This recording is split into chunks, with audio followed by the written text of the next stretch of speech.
There was a moment when I almost lost her for a completely different reason. On our second date, sitting across from her at Starbucks, she reached out to hold my hands, and I pulled away. For a split second, I saw this hurt, confused look on her face, and I realized how easy it would have been to lose something extraordinary simply because I didn't yet know how to hold that much love. This is Reframing Life, stories of love, loss, and what it means to be human. I'm Kent. In this 20-part series, my soulmate named Adel, I'm sharing a true story of how we found each other, what it meant to love like that, and what it means to keep living after she's gone. In episode 1, we went from online messages to an 8-hour first date and a drive home that felt like floating. In this episode, the second date, or just 24 hours later, we'll sit together in the Starbucks near Adel's home, meet my parents on speakerphone, and walk right up to the edge of me being so overwhelmed by love that I almost shut down. Our first date was on a Wednesday. At the end of that night, we agreed to see each other again on Sunday. We even made plans to go to Vancouver Island together on Monday. Adele was taking the day off work, which, if you knew her, almost never happened. But we couldn't wait. So we decided almost immediately to sneak in a quick second date at Starbucks near her home on Thursday evening. Less than a day after that first date ended, there we were again. We greeted each other with a giant hug and many kisses, and then went inside to order our drinks. Adele waited at the counter for her latte.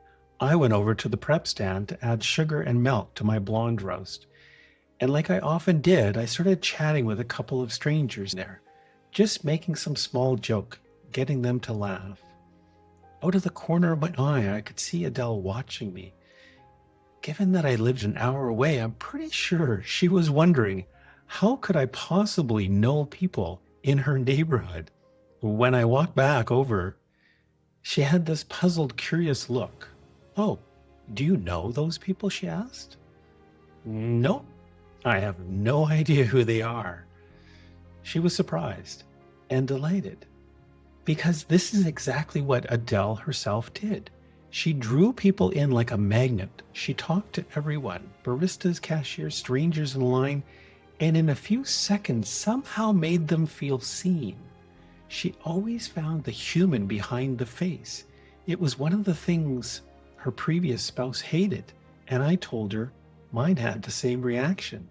Our ex-partners were often annoyed or threatened by how easily we connected with other people around us, as if in saying hello to the world, we might somehow run off with a random stranger. It showed how little they really understood our spirits and souls. Sitting there in Starbucks, Adele suddenly realized, "Oh, you're my kind of person." If you're listening to this, where do you land? Are you the one who talks to everyone or the one who wishes you could? There's no right answer. Just notice which feels more like you. The truth is, I knew exactly why I had started talking to people at the prep counter. Years earlier, I'd developed that habit as a nervous reaction to uncomfortable situations. Reaching out to strangers helped calm my nerves. People usually lit up when you spoke to them kindly, and their positive reaction helped to settle me. Over time, I came to genuinely love connecting with people wherever I went. But that night at Starbucks, I was doing it because I was deeply, deeply nervous. I needed something to ground me because my soul felt like it had been cracked wide open. Before we ever met in person, Adele and I had traded hundreds of messages about soulmates, mostly agreeing that Hollywood had sold us a fantasy. We loved romance movies, but neither of us actually believed soulmates existed in real life. Then, the day before our first date, she sent me that message that changed everything. How can I miss someone I've never met? I wrote a long, thoughtful answer and accidentally lost it before sending. So I instead typed the most honest thing I could think of. We are soulmates and have probably been together in a previous life. I miss you too, and I can't wait to see you again. I don't think I understood consciously how much inner work I had done to heal from my first marriage. But meeting Adele in person the night before had blown my heart wide open. An absolute torrent of emotion and energy was flowing through me. I was alive like never before. I spent that Thursday driving my mom and dad to one of my mom's Parkinson's research appointments. 2 hours each way, lots of time to talk. Of course, I was over the moon about Adele. I told them everything. At lunch, they asked to see her photos. I remember saying very matter-of-factly, I'm going to end up marrying her. They looked at me and then at each other and said they had never seen me like this before. They agreed she was beautiful and they were genuinely excited for me. On the way back, Adele called to confirm what time we were meeting at Starbucks. I put her on speakerphone and told her my parents were in the car. It's a good thing I warned her because right after everyone said hello, my dad blurted out, I love your hair. And that's my dad. My mom immediately scolded him, Stuart, as if that would help. Adele laughed and took it in stride. She did have beautiful hair.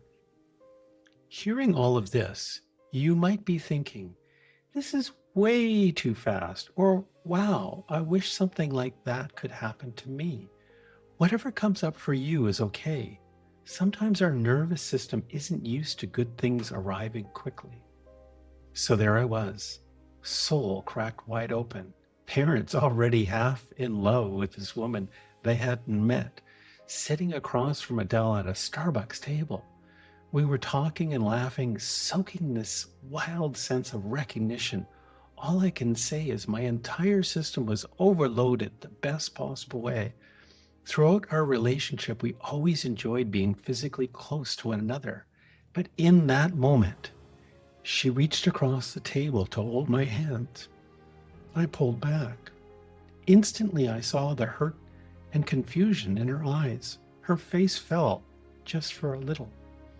For her, my flinch read as rejection. Thankfully, she was patient, and I was just self-aware enough that we didn't stay in that moment very long. I took a breath and told her the truth. I said something like, I'm completely overwhelmed right now. Our connection, our messages, our first date, it's all so good that I don't know what to do with it. I don't have any doubts about you. I'm not pulling away because I don't want this. I'm pulling away because it's almost too much to comprehend. She listened, really listened. She gave me space, and it took about 10 or 15 minutes for me to calm down, for my nervous system to catch up to what my heart already knew. And then I reached across the table, took her hands in mine, and I never let go until she passed.